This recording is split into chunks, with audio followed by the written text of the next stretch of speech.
Y'all ready for this? So anyway, we're here to talk about Ricolt. Again, when you're opening these still wine beers that are packaged in wine bottles with cork, this is really easy wax to get off if you wanted to just pop it out. But again, the best way to deal with this is just to pretend the wax isn't there and just go right through it. It'll usually just break off. In this case, it just broke because it's just a little dime on the top of the bottle. Ooh, that was a nice sound. It's like it's saying, hello, drink me. So Ricolt is really dark, right? Super inky. Boy. That's really good color. So this beer was made at Teru. So this is a wild beer. This is a native ferment. So what that means is we bring, in this case, Syrah grapes, and we add wort to those grapes after a 4 to 5 day cold maceration. So cold maceration means we leave grapes on their own skins in the juice.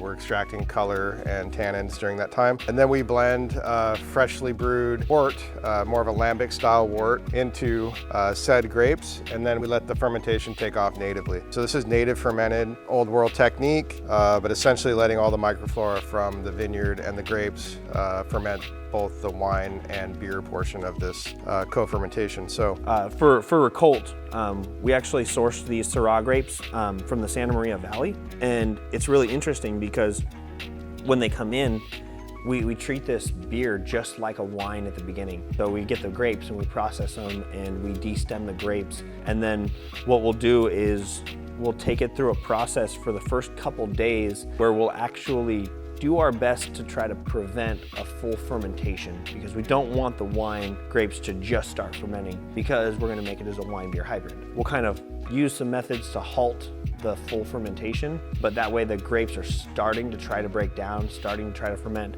And then what we'll do is we'll actually blend in a beer, and then in this case it's actually a sour blonde ale that we blend it with, and so it actually ferments with the sugars of the grape and the sugars of the wort together at the same time. So we're able to have this wine beer hybrid that's still fermenting in a very, very wine fashion. on the nose, it's it's fruit forward. There's not a lot of oak in the Teru example of the wine beer hybrid this year. There generally isn't a ton of oak, but this year even less than previous years. Aromatically, old world cellar, if you will. Like, it reminds me of some Spanish wines. It just has this little bit of cellar funk to it that I think is really interesting. Look at that color. Color is absolutely beautiful. Just a really, really burgundy color. Absolutely gorgeous. Looking at it in the glass, it just looks so dark. Oh, right up front, the nose on it is absolutely fantastic. It's incredibly sweet.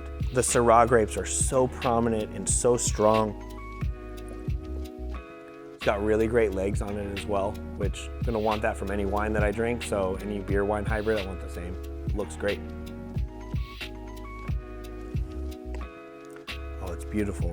Right up front, you get a lot of sweet grape right up front, but it has this kind of a nice astringency as well, something that I would expect from like a nice kind of bold red wine. It's not drinking like a Chianti, but it's also not drinking like a Pinot Noir. Like, it's not completely fruit forward, but it's not completely dry.